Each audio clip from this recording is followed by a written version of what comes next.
Kali ini adalah kehamilan normal pada sekitar 25 minggu. Dengan kondisi bayi semuanya berkembang dengan baik. Jadi pasien ini sebenarnya bukan awalnya dari rutin kontrol di sini, tapi datang dengan rujukan dengan kondisi kehamilan bermasalah karena hamilnya ini ada miom yang cukup besar di dalam rongga rahim si ibu. Nah, di sini kita melakukan pengukuran tali pusat selalu untuk melihat aliran darah yang memberi makan si bayi. Ini aliran darahnya bagus, tidak ada masalah. Juga kemudian kita mengukur pengukuran biometri janin, apakah sesuai dengan kehamilannya 25 minggu. Jadi kalau banyak ibu-ibu bertanya apakah biometri ukuran segini-segini kepala, lingkar perut, paha normal, seharusnya itu bisa ditanyakan pada dokter masing-masing. Jadi kalau pengukuran standar ya semua dokter harusnya sudah bisa melakukan pemeriksaan tersebut karena sudah ada di mesinnya kok alat pengukuran seperti itu. Kalau memang ada kendala ya ditanyakanlah pada dokternya. Itu suatu pemeriksaan yang sudah sangat standar.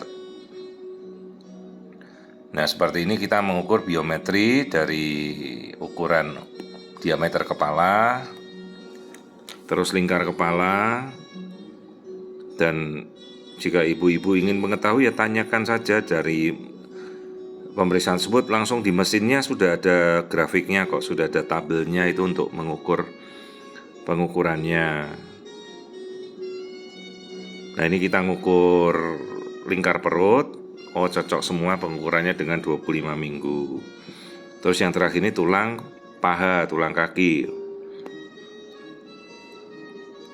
Lalu kita bisa dapatkan berapa beratnya. Oh, 25-26 minggu sekitar 871 gram. Berikut semua tabulasi grafik dari pengukuran tersebut. Lalu kita lihat ini posisi plasentanya. Terlihat paling depan itu kandung kencing. Nah, ini bagian plasenta yang putih ini terlihat menutupi total jalan lahir si ibu. Jadi bagaimana si bayi nanti bisa keluar? Jelas tidak mungkin karena plasentanya sudah menutupi jalan lahir.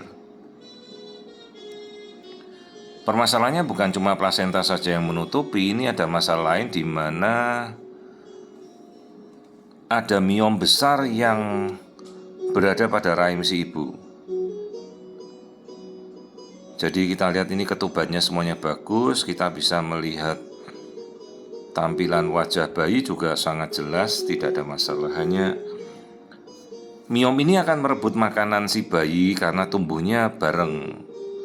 Bayinya membesar, miomnya juga membesar, dan miom ini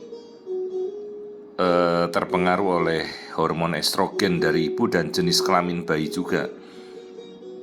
Apabila bayinya perempuan, miomnya akan lebih cepat besar.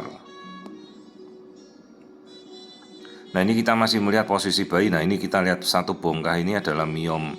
Nah, ini yang kita lihat ini sekarang. Nah, ini masih bayi. Nah, ini kita bergeser ke arah miom lagi. Jadi seolah-olah di dalam rahim ibunya ini sumber makanannya direbut juga oleh miom. Nah, ini miomnya besar sekali. Bisa dibayangkan nanti prosedur persalinannya sendiri harus kita sudah diskusikan dulu jauh-jauh hari. Apakah kita akan mencoba normal atau sesar. Dua-duanya resiko. Apakah bayi ini bisa keluar. Bahkan kalau sesar apakah miomnya juga akan diambil. Ini satu bongkahan besar ini. Ini adalah mioma uteri. Jadi persis seperti bakso urat yang luar biasa besar, 13 cm. Beratnya aja sekitar 1,5 kilo dengan daging padat seperti ini. Jadi nanti dokternya harus memikirkan ini bisakah mencoba lahir normal, atau kalau sesar apakah dia akan mencoba mengangkat miomnya juga. Karena resiko perdarahan, resiko kontraksinya tidak bagus sangat besar pada saat mau melahirkan. Sebelum itu, apakah kehamilan ini bisa sampai minggu yang cukup karena resiko miomnya membesar, bayinya membesar, maka tempatnya mau ditaruh di mana. Jadi ya resiko prematuritas bisa terjadi kapan saja, itu yang perlu kita jelaskan. Hindari pekerjaan yang berat, hindari kontraksi. Jadi ya dijalani saja, sebisa mungkin kita pantau. Yang perlu diketahui bahwa miom ini bisa mengakibatkan kontraksi dan prematuritas, kram di perut. Apalagi miom ukurannya 13 cm dengan beratnya bisa mencapai 1,5 kilo seperti ini.